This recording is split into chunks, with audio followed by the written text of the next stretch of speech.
오늘은 창세기 22장 1절로 8절 말씀으로 믿음의 길 이렇게 간다는 제목으로 말씀을 나누겠습니다. 여러분, 우리 때로 살면서 하나님의 정말 이렇게 특별한 어떤 기적, 특별한 역사를 기대할 때가 있죠. 우리 올해의 표어가 주님의 역사를 기대하라이기도 하지만 하나님의 막 정말 신비로운 역사를 우리가 때로 기대합니다. 또 왜냐하면 또 우리가 특별히 또 마음에 어떤 간절한 사모함이 있을 때 그렇죠. 또 때로는 주님께서 나에게 정말 하나님께서 말씀을 물리적으로 사운드로 주님의 말씀이 좀 들리면 좋겠다 하는 생각도 해보실 때가 있을 겁니다. 어떤 사람들은 제가 새벽에 기도하는데요, 하나님이 이렇게 말씀하셨어요 라는 얘기를 들으면 저 사람은 정말 사운드로 들었을까? 그럼 그 옆에 사람은 왜 못 들었을까? 이런 생각을 해보실 때가 있을 겁니다. 하나님의 음성을 막 듣고 싶을 때가 있어요. 근데 문제는 뭐냐면, 하나님의 음성을 듣는다는 것에 있어서의 문제는 뭐냐면, 하나님께 듣고 싶은 내용을 내가 정해요. 하나님의 음성을 듣기는 원하는데 그 내용을 내가 정하는 거지. 예를 들면, 다음 주에는 이 종목이 오른다, 틀림없이 오른다, 한 3배, 4배 오른다, 알아서 해라, 이런 음성이 들리면 좋겠지. 그럼 당장에 막 거기다가 투자를 하겠지. 예를 들어서 내가 좀 여윳돈이 있어가지고 부동산에 좀 투자를 해야 되나, 아파트를 사야 되나, 그런데 하나님 여기 좌표 딱 찍어주시면 얼마나 좋겠어. 그런 음성 듣기를 원할지 모르겠어요.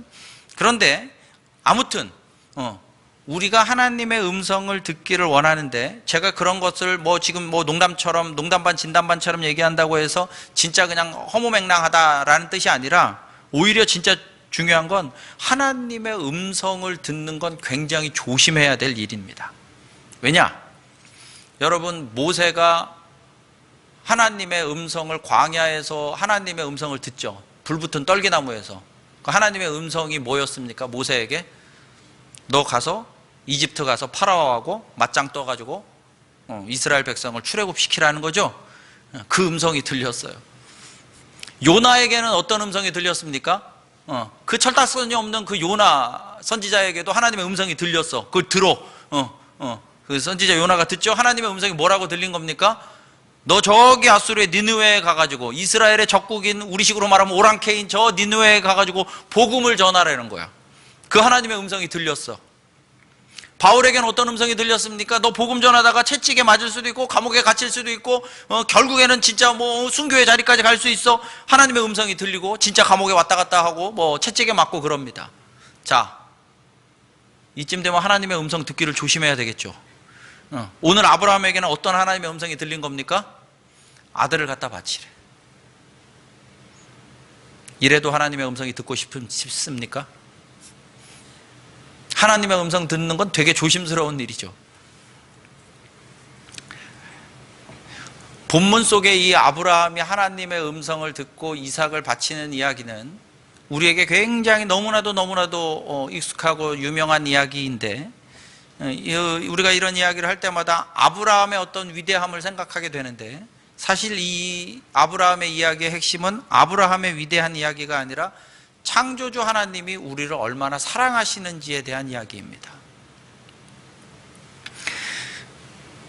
여러분, 우리가 아브라함의 이야기로 끝나면 곤란하죠. 왜냐하면 아브라함은 사실은 이삭을 바치라고 할 때 이삭이 어떤 존재입니까? 아브라함에게 하나님께서 약속하셨는데 결국에는 주시지 않다가 아브라함이 나이가 100살이 돼서야, 사라 입장에서는 나이가 90이 넘어가지고 정말로 여자로서 생명을 잉태할 수 있는 가능성이 단 1터럭도 없는 그 사라의 몸을 통해서 하나님이 주권적으로 역사하셔서 이삭이라고 하는 독자를 주셨어요.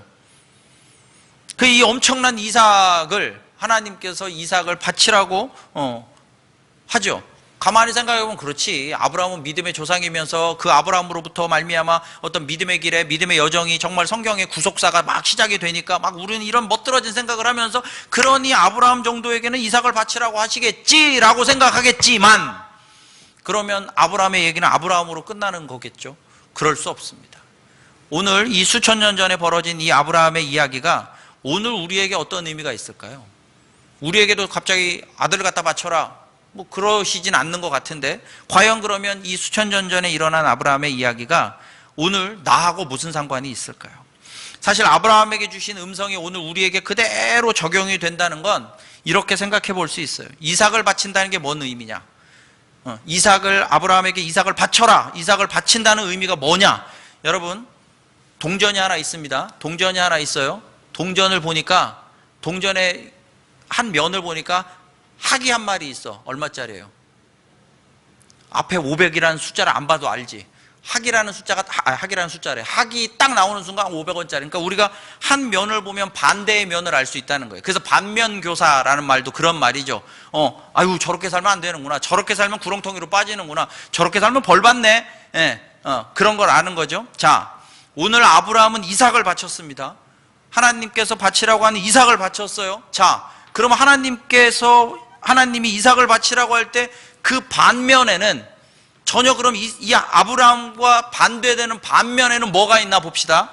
우리가 지난해 말라기 말씀을 우리 지난해 마지막에 새벽에 봤는데요. 자, 말라기 1장 8절 말씀을 보겠습니다.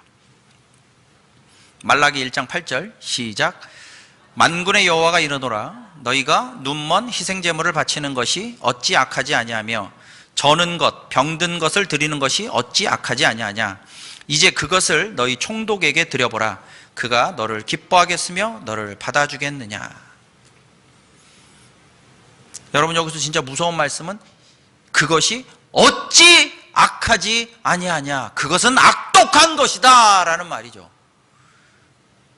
이게 아브라함은 이삭을 바쳤다면 전혀 반대, 이 아브라함의 믿음의 길의 반대의 모습이 이 말라기 1장 8절이죠. 우리가 2024년을 굉장히 은혜의 한 해였다고 우리가 고백했습니다. 저에겐 정말 특별한 은혜의 한 해였습니다. 말로만 하는 것이 아니라 2024년은 정말 제 기억 속에 굉장히 남아야 할 추억이 아니라 절대의 은혜로 지켜야 할, 그래서 2024년이 있기에 2023년과 2024년이 있기에 내가 2025년, 26년, 27년 그 어떤 시간들을 마주하더라도 하나님이 나와 함께하고 계심을 믿을 수 있는 은혜의 시간이 2023, 2024년도였는데요. 이렇게 은혜의 해였다고 고백합니다. 그런데 중요한 사실은요, 우리가 은혜와 더불어 반대로 우리가 얼마나 하나님 앞에 악했는지도 알아야 해요. 하나님 은혜에 감사합니다. 이것도 실제여야 되지만 은혜가 실제인 만큼 하나님은 우리에게 은혜의 실제를 보여주셨는데 우리가 하나님 앞에 얼마나 악했는지 알아야 해요. 그게 진짜 은혜를 아는 거죠. 하나님은 우리에게 이삭을 기대하셨다는 거 아닙니까? 오늘 말씀 그대로라면 하나님은 우리에게 이삭을 기대하셨어요. 2023년에 우리에게 이삭을 기대하셨고 2024년에 우리에게 이삭을 기대하셨어요. 그런데 뭐가 악하다고 하는 거냐? 하나님은 이삭을 기대하셨는데 우리는 하나님 앞에 병든 것, 저는 것, 눈먼 것을 갖다 드렸다는 거예요. 여러분, 여기 나오는 병든 것, 눈먼 것, 저는 것, 아니 우리가 뭐 육신적으로는 안 보일 수도 있고요, 뭐 다리가 좀 불편할 수도 있고요, 병이 들 수도 있고요, 뭐 독감 걸리신 분들도 있고요, 뭐 다 괜찮아요. 그거는 육체적인 건 문제가 전혀 되지 않는데 하나님을 향한 우리의 마음과 하나님을 향한 우리의 태도와 하나님을 향한 우리의 자세가 병들고 절고 눈먼 것을 갖다가 드렸다는 거예요. 내가 하나님 앞에 예배 빠진 우리의 시간이, 오늘도 한번 그럼 노골적으로 또 얘기해 볼까요? 오늘 이 시간이 누군가는 정말로 하나님 앞에 온 전심으로 드리는 시간인지 모르겠으나 또 누군가에게는 그냥 병든 시간일 수 있다는 거예요. 같은 시간을 드려도 하나님 앞에 병든 시간으로, 하나님 앞에 병든 자세로, 하나님 앞에 병든 마음으로 나올 수 있다는 거죠. 말라기가 이렇게 호통을 치는데 여러분, 어찌 악하지 아니하냐? 이 여러분이 악하다는 말을 우리 마태복음이나 이 복음서에 와 보면 한 달란트 가진 자가 있죠. 한 달란트 가진 사람은 한 달란트를 까먹은 것도 아니에요. 그렇잖아요. 한 달란트 까먹었습니까? 어디 가서 자기가 뭐 맘대로 뭐 낭비하고 살았나요? 아니요, 한 달란트 잘 간직하고 살았어요. 그게 뭘 의미할까요? 그게 때우는 거예요. 그냥 하나님 앞에 병든 시간으로 때우는 거죠. 하나님 앞에 눈먼 것으로 드리는 시간으로 보낸 거죠. 그 한 달란트 가진 자를 하나님이 뭐라고 꾸중하십니까? 이 악하고 게으른 종아. 똑같죠. 어찌 악하지 아니하냐? 이 악하고 게으른 종아. 여러분, 오늘 우리가 2023, 2024년도에 이 말라기의 호통 소리를 우리가 정말로 들어야 합니다. 혹시 하나님 앞에 병들고 저는 것으로, 눈먼 것으로, 시간을 때우는 것으로, 자세를 때우는 것으로, 그냥 점 찍는 것으로 보냈던 그러한 것이 우리가 이 말라기의 호통 소리를 들으면서, 아, 주님은 은혜로 채우셨지만 내가 하나님 앞에 얼마나 악하게 살았는지를, 악한 태도였는지를, 하나님 앞에 얼마나 인색했는지를 우리가 정말로 하나님 앞에 엎드려야 할 줄 믿습니다. 그러면서 2025년을 어떤 기대를 하느냐? 자, 우리 12절, 이제 오늘 본문은 8절까지 읽었지만 저 밑에 12절 보면 12절 제일 마지막 문장을 읽어보겠습니다.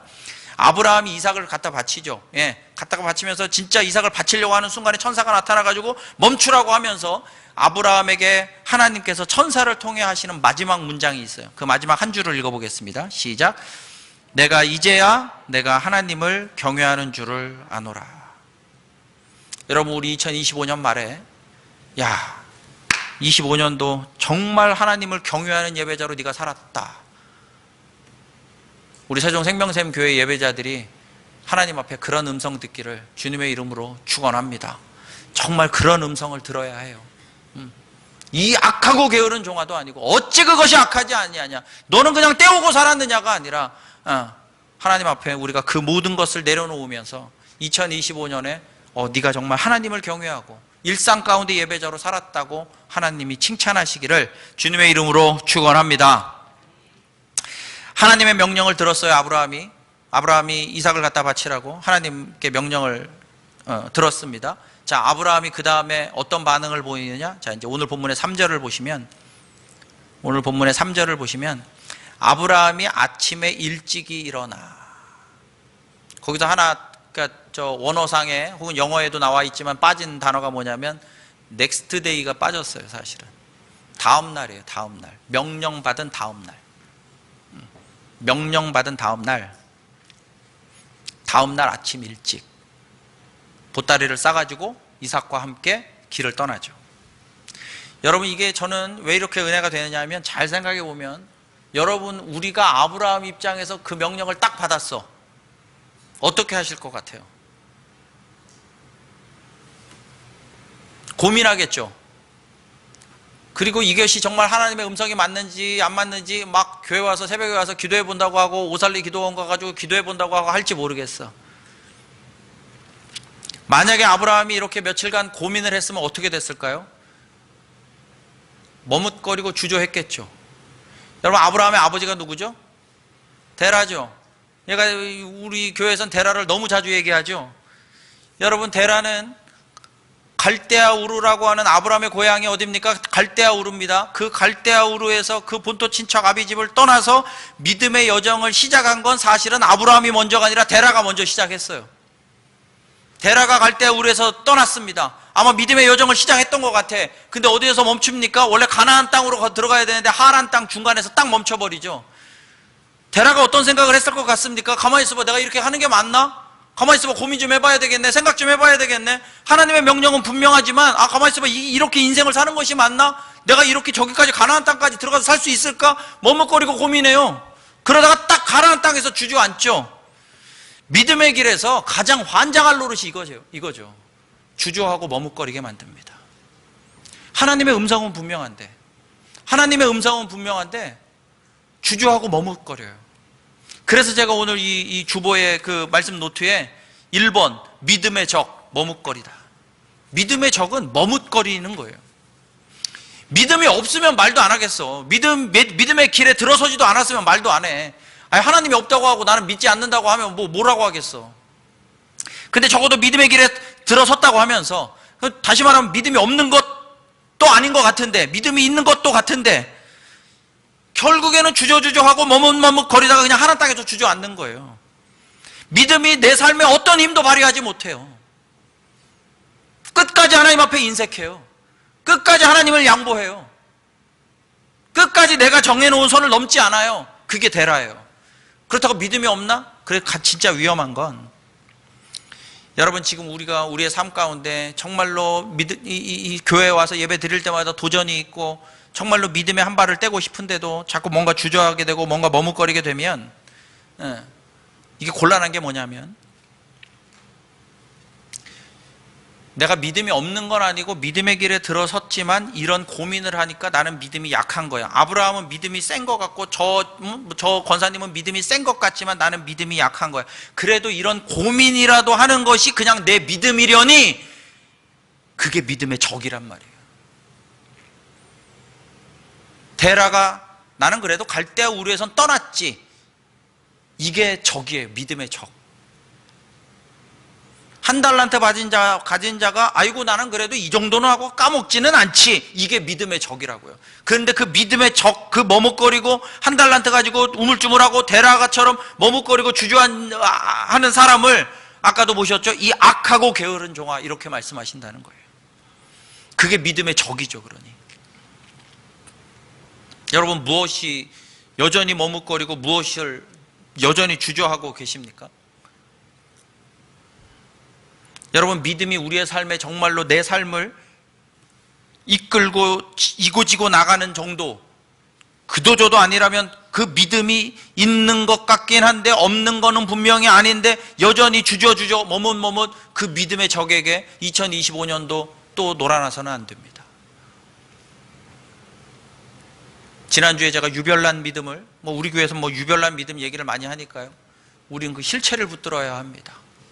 유별난 것이 실체예요. 그게 진짜입니다. 공부를 해도 유별나게 해야 되고 사업을 해도 유별나게 해야 합니다. 그것이 실체를 잡는 거예요. 어영부영한다? 그게 무슨 실체겠어요. 운동을 해도 유별나게 해야죠. 그래야 진짜 진가가 나타나는 거죠. 유별난 게 아니라 그게 실제인 거죠. 믿음이 그런 겁니다. 믿음이 유별나지 않으면 데라처럼 한 달란트 받은 사람처럼 머뭇거리고 주저앉다가 믿음이 내 삶에 어떤 영향도 발휘하지 못합니다. 그러면 악하고 게으른 겁니다. 아브라함이 아침 일찍을 하나님께 말씀을 들은 그 다음날 아침 일찍 나귀 한 장을 지우고 종과 함께 이삭과 함께 나무를 패가지고 떠났듯이 오늘 우리 2025년이죠. 아직 1월입니다. 아직 보름도 안 지났습니다. 자, 1월의 초에 이 2025년의 이른 시기에 하나님의 음성에 주저하지 않고 전진하고 하나님 앞에 유별난 믿음의 길을 떠나시기를 주님의 이름으로 축원합니다. 믿음이 우리의 삶을 끌고 가기를, 이고 가기를, 정말로 믿음으로 삶이 끌려가기를 그렇게 마음에 소원하시고 2025년에 발을 떼십시오. 자, 아브라함이 이삭과 두 종과 함께 길을 떠납니다. 4절에 보시면, 이제 3절에 보시면 3절 마지막에 하나님이 자기에게 일러주신 곳으로 가요. 그런데 가는데 4절에 보시면 그게 며칠 길인 거예요? 3일 길이에요. 우리 3일 길 얘기도 제가 여러 번 나눴는데요, 저는 이 3일 길 생각을 정말 시도 때도 없이 많이 합니다. 사실 마음이 좀 어렵고 힘들고 그러면 이 3일 길 생각이 많이 나요. 여러분이 아브라함의 3일 길을 또 상상해 볼까요? 어땠을까요? 아브라함이 3일 길이 어제 명령을 받아서 아침 일찍 길 저기 가가지고 저 앞에 앞산에 가가지고 후딱 해치웠다면 또 모르겠는데, 그게 아니라 3일을 가야 돼. 어쨌든 주저하지 않고 머뭇거리지 않고 시작은 했는데 어쩔 수 없이 하나님의 음성 따라가려면 3일을 가야 돼. 그 3일의 마음이, 3일의 아브라함의 그 상태, 컨디션이 어땠을까요? 여러분, 아브라함은 천하의 아브라함이잖아요. 씩씩하게 가가지고 3일길 뚜벅뚜벅 걸어가가지고 이삭을 지금 바치고 있는 거 아닙니까? 이렇게 하면 곤란해요. 아브라함과 나와의 같은 성정이라고 보시고 여러분 같으면 어떠실 것 같습니까? 그래요. 적어도 우리 아침 일찍 일어나서 안장 채우고서 길 떠났다고 합시다. 자, 믿음의 길 시작했어. 근데 3일을 걸어가야 돼. 어쨌든 그 3일이 어떠실 것 같습니까? 기도하다가, 의심하다가,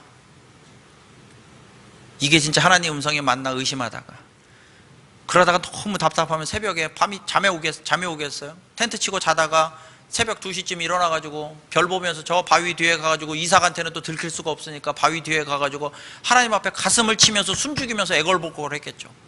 하나님, 이거 맞습니까? 정말? 내가 지금 이거 맞나요? 이거 진짜 이건 아닌 거 아닌가요? 안 그러시겠어요? 하나님을 또 원망도 했을지 모릅니다. 하나님, 진짜 이삭 나에게 이렇게 주시지나 말지 그럼. 원망도 했을 거예요. 그리고 마음으로는 하루에 수십 번도 더 발길을 돌렸겠죠. 우리는 다 벌써 돌렸을 사람이고, 이제 아브라함은 하루에도 수십 번도 마음이 이 발길을 돌렸을지 몰라요. 그럼에도 불구하고 그 와중에 제가 이제 이번에 다시 한번 아브라함의 3일길을 묵상하면서 과연 하나님이 왜 이삭을 바치라고 하실까? 왜 하나님이 이삭을 바치라고 하실까? 여러분 어떤 생각이 드세요? 하나님이 여러분에게 그런 중요한 것을 하나님이 하라고 하실 때 진짜 말도 안 되는 건데 지금 우리가 아브라함이 됐다고 생각해 보세요. 하나님이 왜 이삭을 바치라고 하실까에 대한 답이 어떤 것부터 생각이 드실 것 같습니까?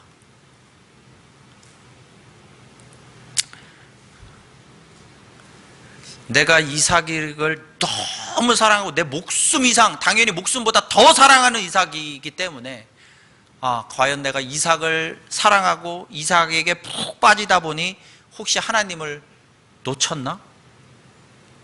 하나님을 놓쳤기 때문에 지금 하나님이 나한테 마치 심판하시는 것처럼 벌 주시는 것처럼 이삭을 가져가시려고 하시나? 이런 마음이 왜 안 들겠어? 우리 다 그렇죠. 길 가다가 넘어지기만 하더라도 우리는 오주여 그러잖아요. 그러면 여러분 그 마음이 잘못됐다가 아니라 저는 이번에 이 아브라함의 3일길을 묵상하면서는 여기 성경에 나와 있지 않지만 그 아브라함이 이 3일 동안 얼마나 처절한 회개를 했을까가 떠오르더라고요.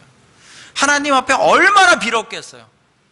아마 작은 일조차 생각났을 거야. 하나님 앞에 하나님을 양보했던, 이삭을 높이느라고, 이삭과 놀아주느라고 이삭에게 푹 빠져서 하나님 앞에 작은 거, 실수한 거, 작은 거, 놓친 거, 작은 거, 양보한 것까지 다 떠올랐을 거예요. 하나님 앞에 그 모든 것을 쏟아놓고 회개했을 겁니다. 우리도 그럴 겁니다. 가장 깊은 회개 속으로 들어갔을 거예요. 여러분, 이것이 은혜입니다. 회개는 하고 싶다고 되는 게 아니에요. 해볼까 해서 되는 게 아닙니다. 늘 말하지만 Oh God, I'm sorry, thank you very much 해서 되는 게 아닙니다. 그건 회개가 아니죠. 여러분, 회개가 얼마나 어려운가? 우리가 새벽에 여호수아 말씀을 읽고 있는데요, 여호수아 군대가 여리고를 이렇게 뺑뺑이 돌아가지고 여리고가 무너졌어요. 여리고가 무너진 건 이스라엘이 잘해서 무너진 게 아니라 하나님의 주권적인 역사로 그냥 여리고를 무너뜨리셨어요, 하나님이. 그래서 여리고를 점령했단 말이에요. 근데 하나님이 뭐라고 여리고를 점령하기 전에 말씀하십니까? 여리고를 헤렘 하라고 하죠. 헤렘이 히브리어 헤렘이 뭐냐? 온전히 바치라는 거예요. 온전히 바친다는 게 뭐냐면 생명은 싹 죽이고, 거기에 뭐 짐승 뭐 사람 할 거 생명은 싹 죽이고, 태울 수 있는 건 다 태우고, 죽일 수 없고 태울 수 없는 것, 남는 게 뭐예요? 금, 은, 동철 뭐 이런 거잖아요. 금, 은, 동철만은 여호와의 곳간, 하나님의 창고에 들여놓는 것, 이게 헤렘이에요. 다시 한번, 헤렘이 뭐냐? 하나님 앞에 온전히 바치는데 어떻게 온전히 바치느냐? 생명은 싹 죽이고 태울 수 있는 건 다 태우고 죽일 수도 없고 태울 수도 없는 금, 은, 동철은 하나님의 곳간에 드리는 거예요. 이걸 헤렘이야. 여리고성을 헤렘하라고 했어요, 하나님이. 그런데 이때 그 유다 지파에 속한 아간이라는 한 사람이 시날산의 외투 한 벌과 아름다운 외투 한 벌과 금덩이 은덩이를 감추죠. 그걸 혼자 몰래 감추죠. 아무것도 몰랐던 이 여호수아의 군대가 이제 여리고를 무너뜨리고 그 다음 성이 보니까 아이성이야. 이 아이성은 굉장히 작은 성이야. 그냥 가서 주워 먹으면 돼. 그래서 그냥 인원도 한 2,000명만 가면 될 걸 3,000명, 그래도 혹시 모르니까 3,000명 보내서 아이성을 주워 먹으러 갔어. 근데 그 아이성에서 패배하고 돌아오죠. 여러분, 전쟁에서는 패배할 수 있다? 물론 패배할 수도 있죠. 근데 이스라엘의 이 패배는 뼈 아픈 겁니다. 여러분, 가만히 생각해 보면 가나안 땅은 원래 이스라엘 땅이 아니에요. 거기 가서 전쟁을 해서 이겨야 하는 땅인데 여리고는 전쟁에서 얻은 땅이 아니란 말이에요. 하나님께서 주권적으로 무너뜨리셨죠. 첫 번째 전투가 뭐냐? 아이성인 거야. 실제로 칼을 휘두르면서 공성전을 벌인 게, 저 성을 탈취해야 되는 게 뭐냐? 아이성이 처음인 거야. 근데 가서 그 첫 번째 조그만한 쥐꼬리만 하는 성한테 이스라엘이 패배하고 말았어. 그럼 가나안 땅을 무슨 수로 점령하겠어요? 가나안 전체를 점령을 해야 되는데. 그러니까 여호수아가 완전히 패닉 상태와 절망으로 빠지죠. 완전히 좌절합니다, 여호수아가.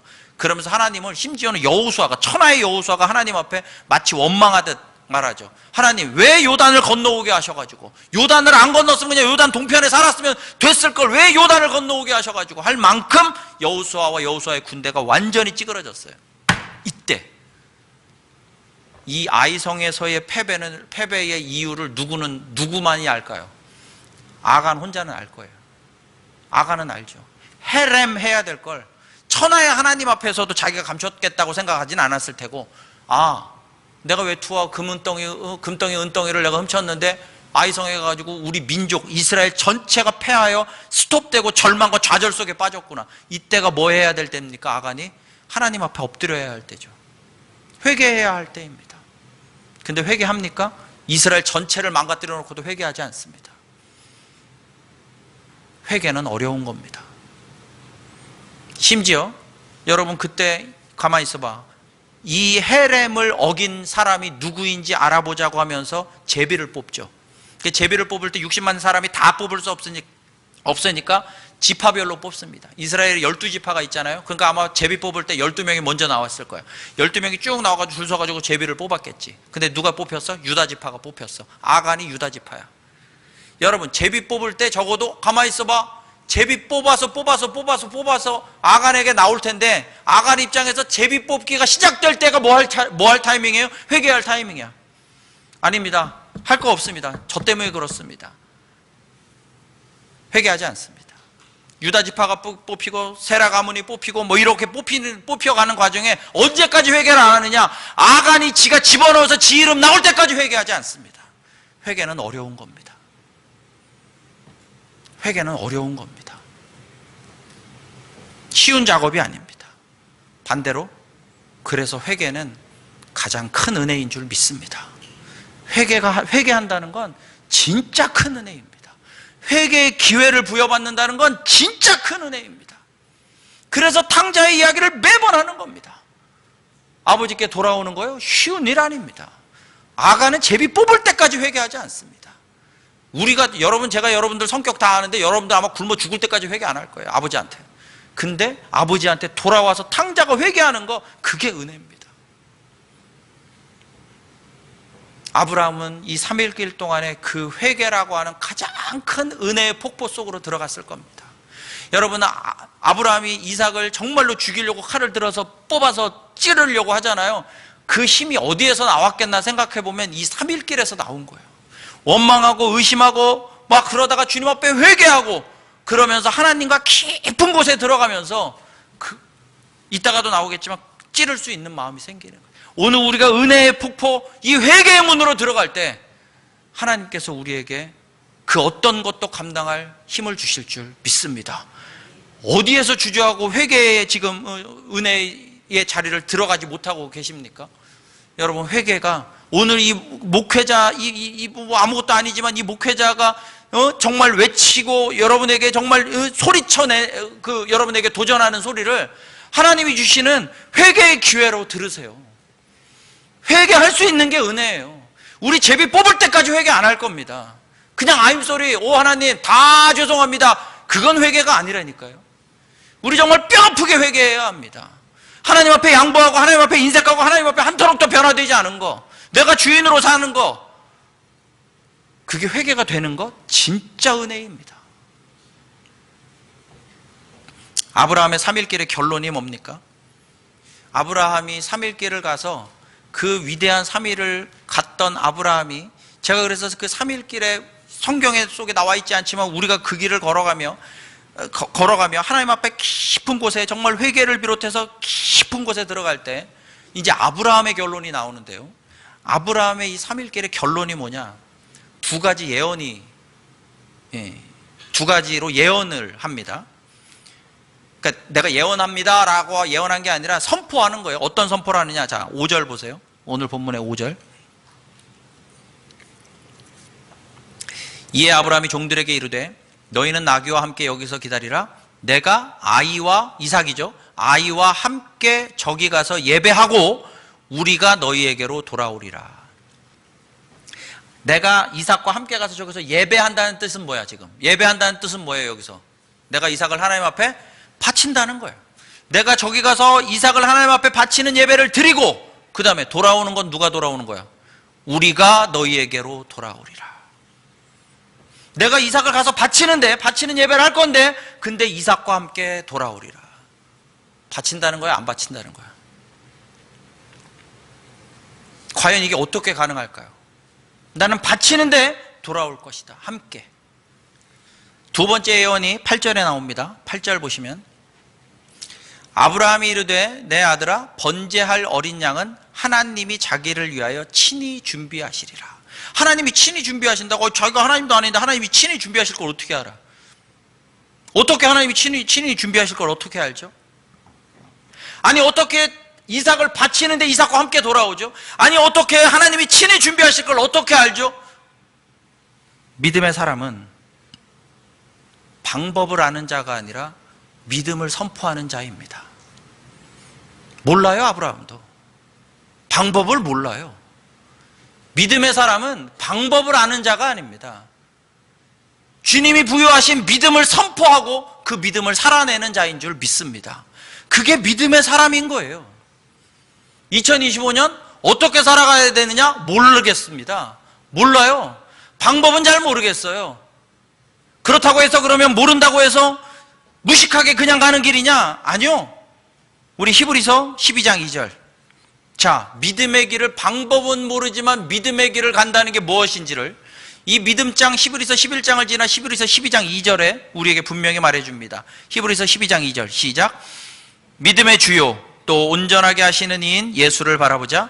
그는 그 앞에 있는 기쁨을 위하여 십자가를 참으사 부끄러움을 개의치 아니하시더니 하나님 보좌 우편에 앉으셨느니라. 아멘. 믿음의 주요 온전하게 하시는 이인 예수를 바라보면서 가는 것, 그게 믿음의 길입니다. 우리는 방법을 아는 자들이 아닙니다. 방법을 알려주면 좋겠죠. 근데 아브라함에게 너 아비 집을 떠나라 할 때도 아브라함이 갈 바를 알지 못하고 떠났다고 했어요. 방법을 알지 못하고 떠났습니다. 믿음으로 선포하고 믿음의 주이신 여호와 하나님 바라보고 떠났듯이 오늘 우리에게 믿음의 주요, 우리를 온전하게 하시는 이인 예수 그리스도를 바라보면서 가는 길, 그게 믿음의 길인 줄 믿습니다. 그 믿음의 길 끝에 궁극적으로 만나는 것이 무엇이냐? 여러분, 지금 여기가 모리아산입니다. 아브라함이 이삭을 바친 곳이 모리아산이에요. 이 모리아산이 어디가 되느냐? 무엇이 되느냐? 솔로몬이 성전을 짓는 곳, 다윗이 아라우나의 타작마당을 사고 그 타작마당에 솔로몬이 성전을 세우죠. 그 솔로몬의 성전이 세워지는 곳, 하나님의 임재가 실제로 상징처럼 임하는 바로 솔로몬의 성전이 세워지는 곳, 그게 모리아산입니다. 역대상 3장인가에 나오죠. 솔로몬이 모리아산에 여호와의 성전을 세우니라. 모리아산에 성전을 세우는 겁니다. 아브라함이 이삭을 바치던 그곳에서 하나님이 실제로 임재하시는 상징인 솔로몬의 성전이 섭니다. 여러분, 하나님께 정말로 헤렘, 하나님 앞에 온전히 드렸더니, 하나님 앞에 믿음의 길로 걸어갔고, 아브라함이 방법은 모르지만 믿음을 선포하고 그 믿음의 선포대로 살아냈더니 하나님께서 임재하시는 역사를 보여주시는 겁니다. 우리가 하나님 앞에 믿음으로 선포하고 방법을 갈 바를 알지 못하지만 믿음으로 선포하며 나아갈 때 우리 하나님의 임재를 경험하게 될 줄 믿습니다. 하나님의 임재를 경험하게 되는 그 솔로몬의 성전이 있었던 그 모리아산이 결국에는 신약 시대로 오면 거기가 뭐가 됩니까? 그게 골고다가 되는 겁니다. 거기가 골고다입니다. 그러면 믿음의 길을 걸어가고 하나님의 임재 속에서 일상을 살아내면 우리가 마지막으로 궁극적으로 만나게 되는 게 무엇입니까? 예수 그리스도의 사랑인 줄 믿습니다. 우리는 사랑을 드라마에서 보는 드라마의 사랑으로 자꾸 배우는데, 아니요, 사랑은 골고다에서 배우는 겁니다. 골고다에 하나님께서 당신의 아들을 십자가에 못 박으시면서까지 우리를 사랑하신 그것, 거기가 모리아산이고 거기가 솔로몬의 성전이며 거기가 골고다 십자가의 동산이에요. 우리가 하나님 앞에 믿음의 길을 아낌없이 걸어갈 때 하나님은 우리와 함께 하시는 임재하심으로 보여주시면서 우리가 하나님 앞에 얼마나 많은 사랑을 받고 있는지 우리가 그 사랑의 힘으로 2025년을 살아가게 될 줄 믿습니다.